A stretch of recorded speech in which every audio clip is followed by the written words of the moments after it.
आज हम चर्चा करेंगे वास्तु के अंतर्गत भवन निर्माण में जो सबसे अभिन्न अंग है वो है स्टेयर्स। स्टेयर्स की हम चर्चा करेंगे। स्टेयर्स जहाँ एक मंजिल से ऊपर की मंजिल पर पहुँचाती है वो एक प्रगति का प्रतीक भी है। अगर सीढ़ियाँ ठीक हैं तो हम कहते हैं कि हम तरक्की कर रहे हैं, हम आगे बढ़े हैं, हम ऊंचा जा रहे हैं, हम हाइट पे जा रहे हैं। अगर इसमें कुछ गड़बड़ है, कुछ दोष है या ये गलत जगह पर हैं तो यहाँ भी समस्याएं खड़ी होती हैं। और आप देखेंगे कि जिन घरों के अंदर सीढ़ियाँ स्टेयर्स राइट डायरेक्शंस में या वास्तु के अनुसार नहीं हैं, वहाँ के ना चाहते हुए भी उन लोगों को समस्याएं रहती हैं। वो भरसक प्रयत्न करने के बावजूद भी आगे नहीं बढ़ पाते। फील्ड उनका चाहे वो आर्थिक हो या सामाजिक हो या आध्यात्मिक हो या धार्मिक हो, किसी भी रूप में वो उनको आगे बढ़ने में दिक्कतें आती हैं, समस्याएं आती हैं। हमने ऐसे घर देखे हैं जो 40-40 साल से लोग वहाँ पे पूरी मेहनत कर रहे हैं, सब कुछ कर रहे हैं, कोई कमी नहीं है उन लोगों में, उसके बावजूद भी वो लोग ग्रो नहीं कर पा रहे, कहीं ग्रोथ नहीं उन लोगों की। वजह सीढ़ियों का गलत दिशा में होना। गलत दिशा कौन सी हुई, पहले मैं आपको बता देता हूँ कि गलत दिशा क्या है। यदि सीढ़ियाँ स्टेयर्स नॉर्थ ईस्ट में हैं तो ऐसे घर में वंश वृद्धि की संभावना बहुत कम रह जाती है, पुत्र संतान होने की दिक्कत ज़्यादा हो जाती है। वहाँ पे मेंटल प्रेशर हमेशा ही बना रहता है। अच्छी स्थिति में भी, मान लीजिए उनके घर में कोई शुभ अवसर भी है, कोई शादी भी है, कोई मंगल कार्य भी है, तो भी उनको प्रेशर बना रहेगा, ये कैसे होगा, कब होगा, पैसे कैसे आएंगे, वो कैसे होगा। यानी कुछ ना कुछ उनको इतना ज़्यादा मेंटल प्रेशर बना रहता है कि जिससे उनको मंगल कार्य भी अमंगल जैसा दिखता है। अब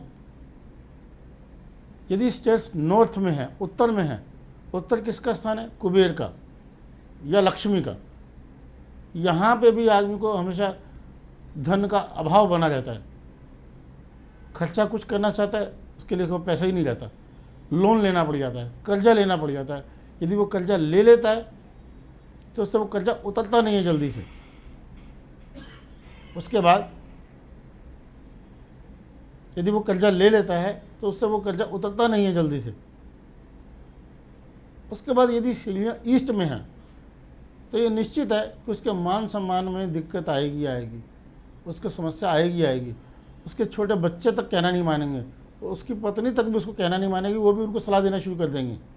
कॉन्फिडेंस लूज हो जाएगा, एग्रेशन, और उसको स्किन संबंधी डिजीज हो सकती है, त्वचा की उनको समस्या हो सकती है, कोई एलर्जी हो सकती है, कोई और डिजीज हो सकती है, इस तरीके की उनको प्रॉब्लम रहेगी। अब सीढ़ियाँ होनी कहाँ चाहिए। यदि सीढ़ियाँ साउथ वेस्ट में हैं तो नंबर 1 पोजीशन है। सीढ़ी का दूसरा जो है साउथ यानी दक्षिण में यदि सीढ़ी नहीं हो सकती तो पश्चिम। 3 डायरेक्शन तो आइडियल हैं, इसमें तो किंतु परंतु कुछ सोचना है ही नहीं, इसमें तो ये हर व्यक्ति के लिए सूटेबल है। उसके बाद हम बात करेंगे कि ये कितने इसके स्टेप होने चाहिए। हमेशा ये विषम संख्या में, ऑड नंबर्स में होना चाहिए और एंटी क्लॉक होना चाहिए। क्लॉकवाइज नहीं, एंटी क्लॉकवाइज होना चाहिए।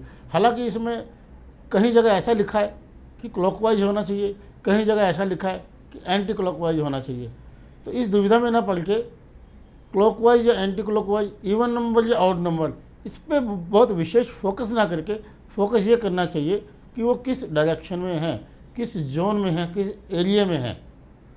उसके बाद उसका जो चढ़ने का जो रेलिंग है वो बहुत अच्छी होनी चाहिए। उसका जो फिनिशिंग है, जो उसका जो है राइजिंग 9 इंच से लेकर 10 इंच, 7 इंच से लेकर 9 इंच तक के बीच में हो सकता है, और जो उसकी चौड़ाई है वो 9 इंच से लेकर 12 इंच तक हो सकती है। ये एक अच्छी स्टेज। इतना कंफर्टेबल होना चाहिए कि आदमी ने पहले स्टेप पे पैर रखा और कब वो अपनी मंजिल तक पहुंच गया उसको महसूस ही ना हो। उसका अगर हत्था लकड़ी का है या वो स्टेयर्स लकड़ी से कवर की गई है तो और अच्छा है, और बढ़िया माना जाता है। इसी प्रकार यदि सीढ़ियाँ में कोई दोष नहीं है तो आप ये मान के चलिए कि आपने एक वास्तु कितना भी गड़बड़ हो, तरक्की तो आपकी निश्चित है। कि स्टेयर्स का इतना ज़बरदस्त रोल है इसके अंदर, वास्तु के अंदर।